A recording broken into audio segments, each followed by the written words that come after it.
As clever as we humans think we are, we only have a snapshot of time to evaluate geological history on this planet. Recorded human history is only some 6,000 or 7,000 years old if you don't count burnt stick drawings of animals on cave walls. There are discoveries in the Arctic, as well as the tropics, as well as in the stars of our galaxy over the last few centuries that point to a more difficult to accept and likely very different history of the end of many of the species that occurred 12,000 years ago. 500 BC, China was dinging mastodon tusks out of the Siberian frozen tundra. By 1799, mastodon tusk ivory was being sold around the world, and in the last 40 years, more of the remains of these extinct animals have been recovered in the Klondike, northern Alaska, and in Siberia. All date from 12,000 years ago, and all exhumed from a frozen muck that holds a disarticulated mishmash immediately frozen, and when we unearth it today, it was as if it was frozen yesterday. Coincidental, this 12,000-year cycle is one within our galaxy. There are nova gas clouds at 12,000 light-years away, 24,000 light-years away, 36,000 light-years away, 48,000 light-years away, and that pattern goes on at a 12,000 light-year distance increment, a seeming repeating pattern of stellar nova occurrences.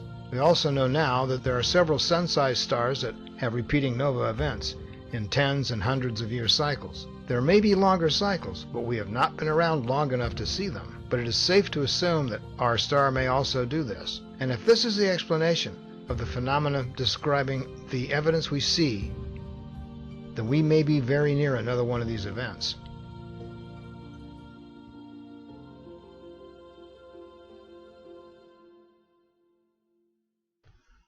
On one morning 12,000 years ago, some of the now extinct animals of North America were attracted to the animals caught in the tar in the La Brea tar pit, in what is now Los Angeles. Ancient equines, giant wolves, short-faced bears, saber-toothed tigers, woolly mammoths. These same ancient animals were also in Siberia, along with vast herds of mastodons roaming the length of the Siberian tundra, when something in the sky caught their eye. 93 million miles away, the sun suddenly flashed at 1,000 times brighter than normal for over a minute. And all these ancient animals saw their world end instantly, in a single, violent moment, as the sun went nova and sent out a dust shell at 1,550 miles per second that slammed into the Earth for another cycle of renewal.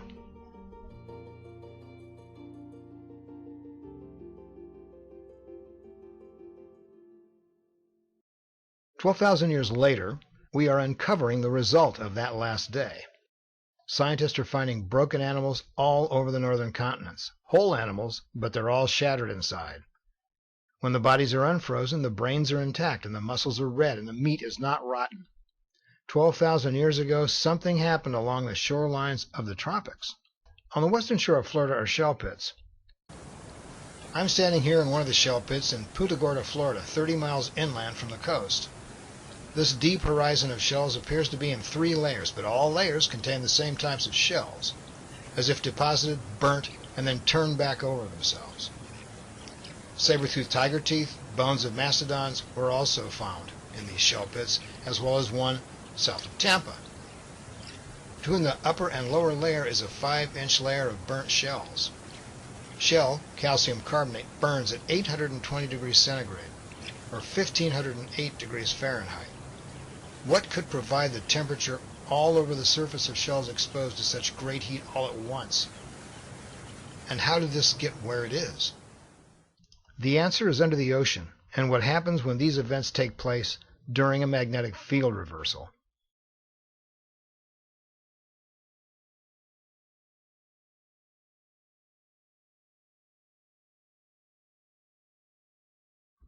There is surely an unexplained phenomenon below the surface of the sea that has not been reasonably explained. All over the world, off of every coast, the topography of the continental shelves have huge vertical erosion characteristics that are identical to land-based mountain ranges and rock cut by waterfalls. Enormous erosional cuts into the side walls of the continental shelves and massive channels that end up with alluvial plains at the bottom of the ocean floor are exactly like the channels cut into mountains from rain and rivers on land that end up in alluvial deposits at the end of rivers. Assuming the undersea topography is from freshwater rivers, emptying into the oceans and cutting into the walls of the continental shelf as the rivers flow into the oceans, is a perfect example that the more assumptions you have to make, the more unlikely an explanation is correct. Not the least of which is ignoring the fact that salt water is denser than fresh water. Therefore, fresh water cannot physically descend below salt water to cut channels into anything. Clearly, the problem of explaining the ocean topography as the same as the land-based erosion topography is the problem of providing a reason that somehow the oceans have been emptied and another massive source of water is pouring over the ledge of the continental shelf into an empty ocean basin. As preposterous as that seems, there is a way, albeit briefly and repeatedly, that this might occur. A reasonable answer can be provided, but the explanation is complex because it involves the magnetic connection between the sun's magnetic field and the Earth's magnetic field. So follow along. It will take time to present the newest evidence to grasp their implications leading to the answer. Recently, it was discovered that deep inside the Earth around the magnetic iron and nickel of the core is a 1 to 10 kilometer thick electrically conductive ultra-low viscosity zone at the Earth's core to mantle boundary. 90% of the mantle's iron monoxide is concentrated at the lowest region of the mantle next to the core and has a dielectric capacitance. Electrical conductivity measurements in the iron +3 atoms found in the iron-containing magnesium aluminum silicate perovskite in the deep mantle show no drop in conductivity at that depth because the 330 gigapascals of pressure at that depth negates any Curie temperature effects. This opens up a completely new understanding of the Earth's magnetic field. The Earth's magnetic field can be explained by electromagnetic theory and a new theory of magnetism. Charles Proteus Steinmetz discovered that inductance in a coil is how well it can store electric energy in a magnetic field, like at the Earth's core. The power of the magnet is the current times the voltage. When voltage is reduced, the magnetic field is transformed back into a dielectric field. When voltage is increased, the dielectricity is transformed into a magnetic field. The Earth has a capacitance to store a large dielectric field needed to produce the enormous geomagnetic field. According to Michael Faraday, when a magnetic field like the Earth's core is pulled through a conductor like the low viscosity layer of iron monoxide at the mantle core interface, an electric current flows in the conductor, and that the current in the conductor will make a ring-shaped toroidal magnetic field with a flowing current. But where is the voltage to run this current coming from? At any given moment, the sun is pouring out highly charged plasma conducted outward along its magnetic field lines, the solar wind. Magnetic theory scientist Ken Wheeler, a student of Steinmetz, Faraday, and Nikola Tesla, has shown that all magnetic fields are a juxtaposition of two counter-rotating flows of inertial force created from a dielectric plane of inertia. There are no magnetic poles or attraction and repulsion, only pressure and counterpressure to and from the plane of inertia. There are centripetal vortex funnels at the top and bottom of the centrifugal magnetic field structure that, in the case of the Earth, naturally induct voltage towards the plane of inertia. He has clearly shown this phenomena to be evident in testing where a magnetic field is shown to have two counter-rotating commingled field flows flowing out of a region mid-center of the magnet in opposite directions as the combined dielectric inertial fields. One field flows back into one end of the magnet, and another flows into the opposite end of the magnet. A general magnetic field with two funnel-like cusps, where the auroras are directed, towards the plane of inertia. The entire geofield fills up with solar voltage. The magnetosphere multi-scale spacecraft has identified that as solar-charged particles reach the Earth, they fill the magnetosheath with a turbulent magnetic plasma that makes localized magnetic reconnections, not unlike the reconnections in the stretched lines in the anti-solar direction of the magnetic field, or the reconnections of magnetic lines in solar flares. These generate spikes of voltage into the geomagnetic field. Inside the field are Birkeland currents that can carry between 100,000 and 1,000,000 volts flowing along geomagnetic field lines, connecting the solar wind caught in the Earth's magnetosphere to the Earth's high-latitude ionosphere and funnel it into the polar regions, often seen as aurora. The Themis satellite revealed that power added to the magnetic field is 20 times higher than previously believed and traveling at nearly the speed of light. Mostly it is a constant flow of plasma that is trapped in our geomagnetic field. The Enlil spirals depict this flow of solar energy. This is the voltage to power the magnetic field. The Birkeland currents induct this energy from the field to the Earth in two pairs of field-aligned current sheets. One pair extends from noon through the dusk sector to the midnight sector, where it flows back to the geomagnetic field. The other pair extends from midnight through the dawn sector to the noon sector, total coverage over 24 hours non-stop. The sheets on the high-latitude side of the auroral zone is referred to as Region 1 current sheets, and the sheets on the lower-latitude side is referred to as Region 2 current sheets. Voltage is constantly being inducted into the magnetic field in this way, but only recently understood. Mr. Wheeler's magnetic theory can therefore explain the coincidental locations of the Birkeland currents at the magnetic field poles in the voltage current induction, In this case, the dielectric field is at the center of the Earth. Because of this, the Earth's magnetic field has a dielectric capacitance that is maintained by the inductance of the Birkeland current into these magnetic structures. Solar charged particles caught in the geomagnetic field flow into the Birkeland current in the ionosphere and across the top of the Earth in the Pedersen current and leave the Earth back into the geomagnetic field. The voltage of the current after the interaction is less leaving than it is coming, because voltage is inducted into the Earth's core to maintain the magnetic field via the geomagnetic field centripetal vortex. This current of power is the key to both planetary geofield stability and rotation. The vortex spin of the centripetal field is the evidence that the dielectric plane of inertia rotates out of the dielectric. This rotating dielectric plane causes a rotating current flow in the magnetic toroid field of the Earth. This precession causes a torsional strain on the magnet or the mantle of the Earth, and the strain direction is transformed into rotation. As Steinmetz showed, when voltage is inducted, the geomagnetic flux is increased. Earth takes in just what it needs and rejects the rest to maintain the potential of the capacitance. According to electric theory, voltage is the electromotive force that causes a current to flow through a conductor having resistance. The conductor is the iron monoxide of the mantle. The resistance is the mantle rock. It is in this way the Earth's magnetic flux is under constant regeneration, as voltage is inducted into the magnetic field in the core. As long as the sun pours out voltage, the Birkeland currents recharge the field. This trickle charge counteracts the frictional loss from rotation of the core inside the mantle, maintaining a stable rotational velocity, and provides the magnetic precessional torque and subsequent planetary rotation. Simply, the Earth is a freely floating object in the solar magnetic gravity field, under reduced external frictional loads, and rotation is the natural outcome of the precessional torque. 24-hour rotation, 27,000-year axis precession, like a gyroscope. The mantle layer that is being induced to create the magnetic toroid is physically connected to the Earth. The field current direction is induced in the mantle as a transfer of energy from the momentum of the dielectric plane of inertia in the core inside the mantle. The induced centrifugal motion of the ring current is transformed into planetary rotation by lack of external frictional load. And in any motor induced by an electric current to rotate, if the current is interrupted, the rotation stops. And if the current is reversed, the rotation is reversed. And if we look at Earth's magnetic dynamo as an electric motor, where the magnet is inside the rotor windings attached to the motor casing, our planet rotates as long as the current is applied. And like any motor, if the current is interrupted, the rotation stops. And if the sun's current is interrupted, internal friction defeats the induced field current momentum and the Earth stops rotating. And this simple insight provides the means for explaining a situation, if only briefly, after a long cycle of normal rotation, where the continental shelf is exposed for radical hydraulic action. When the solar voltage is interrupted, the Earth stops rotating, and the solar voltage can't stop if the sun has a solar nova event. When the voltage stops, Earth stops rotating, but the oceans don't stop moving, and neither does the atmosphere. They move east at 800 miles per hour. The Atlantic Ocean translocates east, emptying the Atlantic Basin as it moves over Africa and Europe. The Indian Ocean translocates over Australia.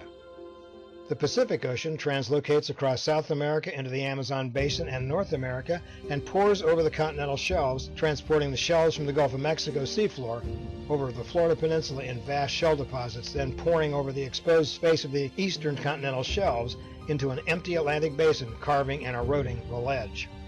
There is evidence that this happens during a 12,068-year repeating cycle caused by a recurring solar nova that is in synchronicity with other solar activity cycles, the Vogt solar reset cycle. The next one is predicted at the end of the current 80-year Wolf-Gleisberg cycle and an 11-year solar cycle ending in October 2047. When this happens, the sun suddenly flashes 1,000 times brighter than normal, expending all its electrical energy in one burst, turning it off and stopping Earth's rotation until the solar dynamo can restart. Out in the galaxy, there are voids where there are no galactic clusters, clusters that very likely had supernovae that produce dust debris clouds that obscure their light. At 12, 24, 36, 48, and 60,000 light years away, long ago in the past, like the ripples of a stone dropped into a calm lake spreading out where the crests of the waves lit up the night. Like our star did 12,000 years ago, along with all those stars 12, 24, 36, 48, and 60,000 years ago. lighting up the sky where they were at the same time as our star. The stone is about to drop again, and when it does, we actually may know how long the nova lasts. On October 8, 1604, 20,000 light years away from Earth, a supernova exploded. It started with a bright flash, and over the following 3 weeks it was visible during the day.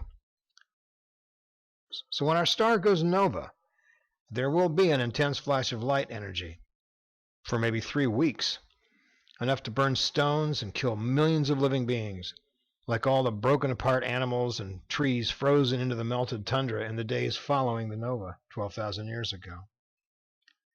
12,000 years ago, in what would be Tanis, Egypt now, east-facing statues caught the rising sun as it went supernova over China. Brian Forrester has spent years investigating sites around the world, and he can describe what happened in Egypt in the morning on one very bad day.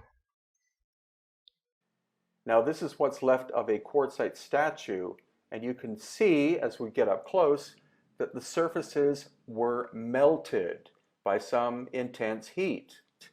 This has been corroborated by geologists that we've had on location. Here's another statue. You see the left-hand side has been melted. And the greatest example are the colossi of Memnon, especially this one on the left. The front surfaces are far more damaged than the sides or the back, so it appears that the solar pulse or plasma struck it from the east at sunrise. You see here the sides are not as badly damaged. Part of the arm has been ripped off of it. And you also notice the scorching marks of the heat. And again, the sides are relatively intact. We're now at Tanis, which is located in the Nile Delta of northern Egypt. And again, this is quartzite, and notice the powerful heat effect on the right-hand side. He has also seen what happened next as the Earth turned into the maelstrom of solar irradiance and it burnt the ground. Notice the color of the limestone tends to be kind of whitish, but the upper layers are yellow and even brown and black, as if heat had been applied in the distant past.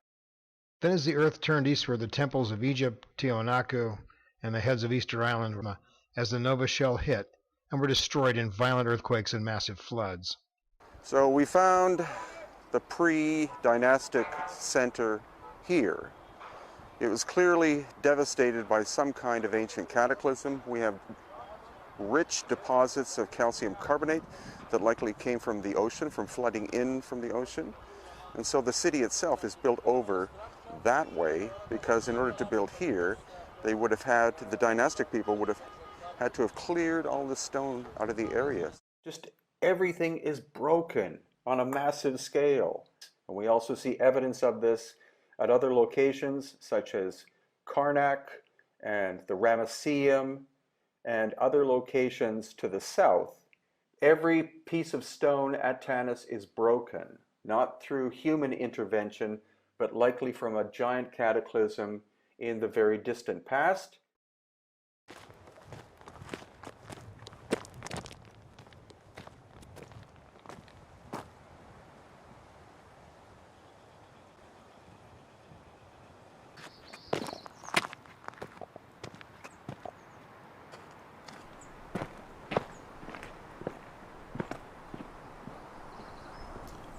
Hey there. It's Monday, October 15th, 2046. Only a few hours away from the next solar reset nova. We've made it through these before. It's just this biosphere cyclical 12,000 year challenge. Look, I won't lie to you.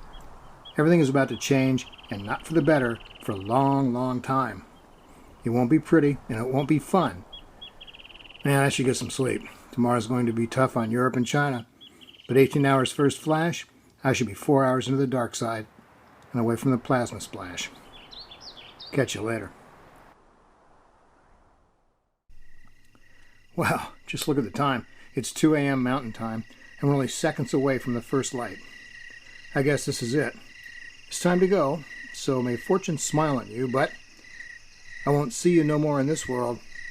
I guess I'll see you in the next one. Don't be late.